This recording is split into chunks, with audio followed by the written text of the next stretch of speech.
Boa tarde, shalom, saúde, graça e paz. O estudo que eu quero passar hoje é um estudo bastante curioso, porque trata de um livro da Bíblia em que quase ninguém lê com esses olhos. As coisas de Deus, para você entender bem o que Deus está falando para você na palavra interpretada, rema, palavra revelada, você não pode ter malícia alguma ao ler. Por exemplo, o livro de Cantares de Salomão. O livro de Cantares, quando você olha e você lê, é o namoro de Salomão com a Sunamita, a sua esposa. Mas se você começa a ler com atenção, e se você começa a trazer para o lado espiritual, você vai perceber que existem muitos tesouros escondidos nesses versos do livro de Cantares de Salomão. Nesse estudo de hoje eu vou trazer para vocês uma revelação bem rápida. O livro de Cantares é um livro profético. É um livro que você, à primeira vista, pode parecer um romance, mas é um livro profético. E fala sobre o romance entre Cristo, a igreja, entre Cristo, o Messias, e a igreja, o povo que será escolhido e tirado desta terra. Quero ler só para começar a nossa reflexão sobre Cantares de Salomão. Vamos abrir nossas Bíblias aqui, ó. Cantares, capítulo 1. Eu deixei até anotado aqui alguns textos que eu vou estar abordando com vocês. Cantares, capítulo 1 e verso de número 6. Diz assim: Não olheis para eu ser morena, porque o sol resplandeceu sobre mim. Aí você fala, não, é a noiva, né? Falando para o noivo que ela era morena. Mas olha, se você começa a meditar na Bíblia toda, você vai descobrir que o sol que ela está falando aqui é o sol da justiça.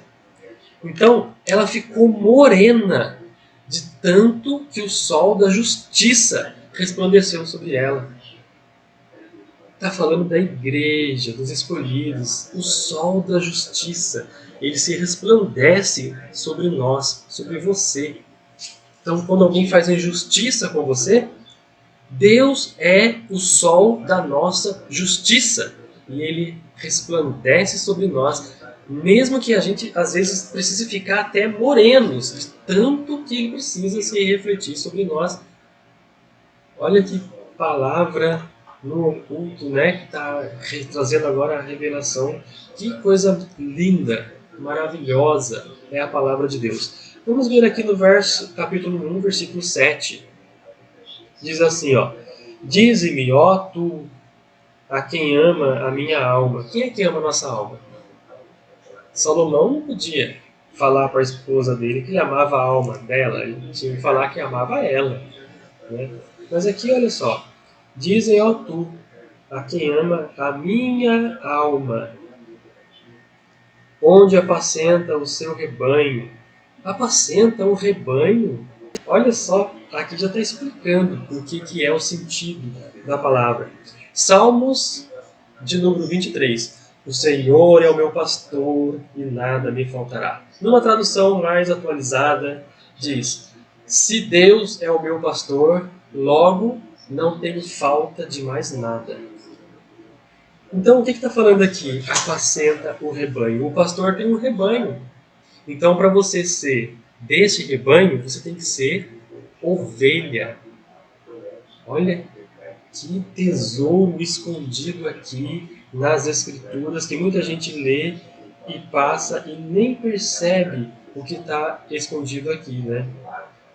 Para ser ovelha, para pertencer ao rebanho, tem que ser ovelha. Não adianta ser bode, não adianta ser cabra, ficar ali pulando, fazendo rebeldia, dando cabeçada.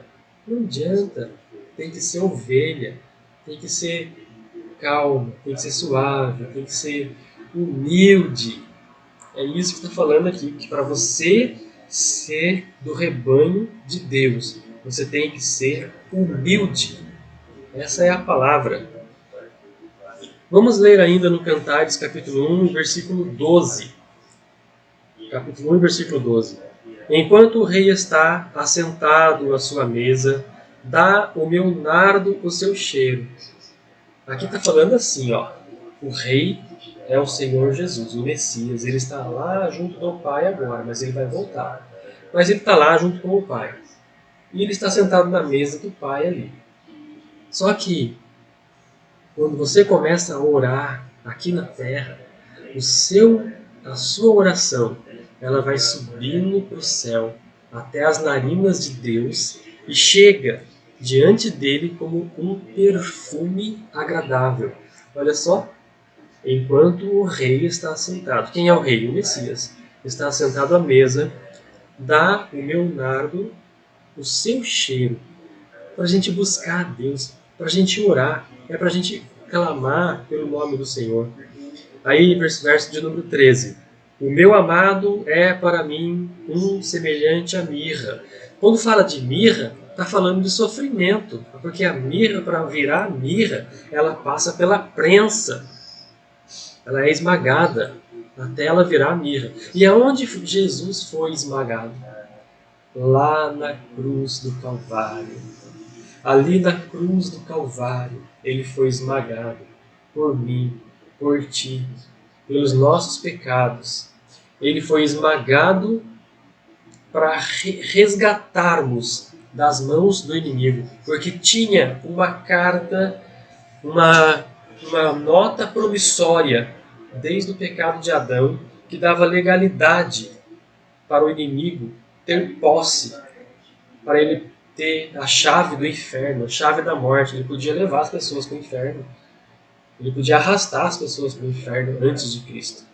Por quê? Porque Adão pecou, Adão perdeu essa autoridade. Então, o Messias ele vem para restaurar essa autoridade. E lá na cruz, o preço que ele tinha que pagar para restaurar a autoridade do homem, que depois ele deu para os seus seguidores, para os seus discípulos, ali, com imposição de mãos, ele transmitiu a autoridade que ele tinha conquistado novamente, passou novamente para a igreja. Por isso que quando você ora, as pessoas são curadas. Por isso que por onde você passa, os demônios são expelidos, porque não suportam a presença de Deus em você.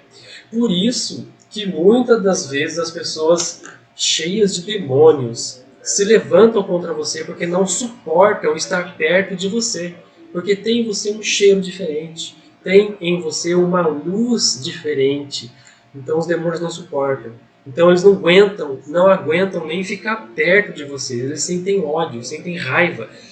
E se ficar muito tempo perto, eles são expelidos. Eles saem. Em nome de Jesus, eles são expelidos. Então nós vemos aqui esses tesouros do livro de Cantares de Salomão. E aí no verso de número 15, olha que coisa linda. Eis que és formosa, amiga minha. O Messias chama os escolhidos, os seus discípulos, de amiga. Amiga. Porque nós somos amigos de Deus.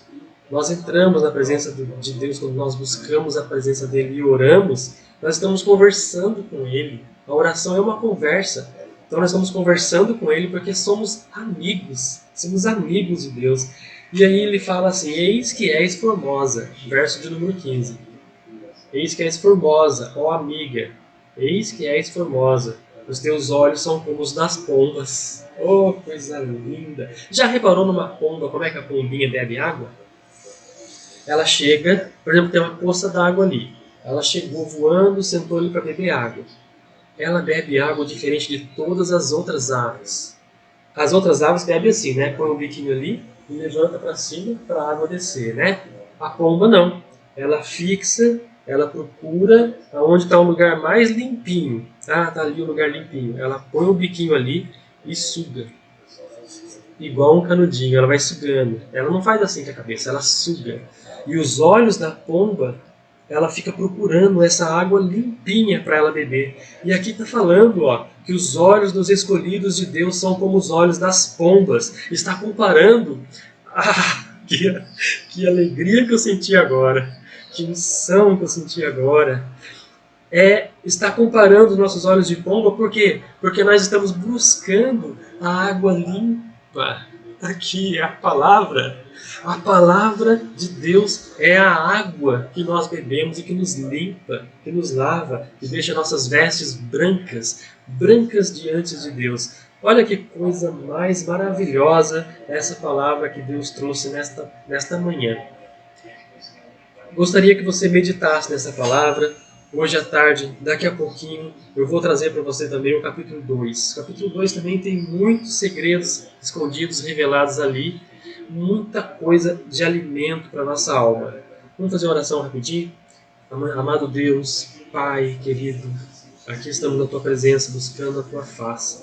Obrigado, Senhor, por essas palavras reveladas, interpretadas, que podemos estar meditando nesta palavra. Senhor, limpa o nosso coração, limpa a nossa alma, limpa o nosso corpo. Se houver alguma enfermidade, Senhor, que esta água venha nos limpar, que a Tua palavra venha limpar e nós venhamos a ser curados, a ser sarados. Se há algum espírito maligno nos rodeando, limpa a nossa casa. Joga, Senhor, dê ordens aos Teus anjos, ó Deus, para que eles venham e limpem a nossa casa, para que tirem todas as sujeiras. Venha nos limpar com essa água, Senhor, que é a Tua palavra.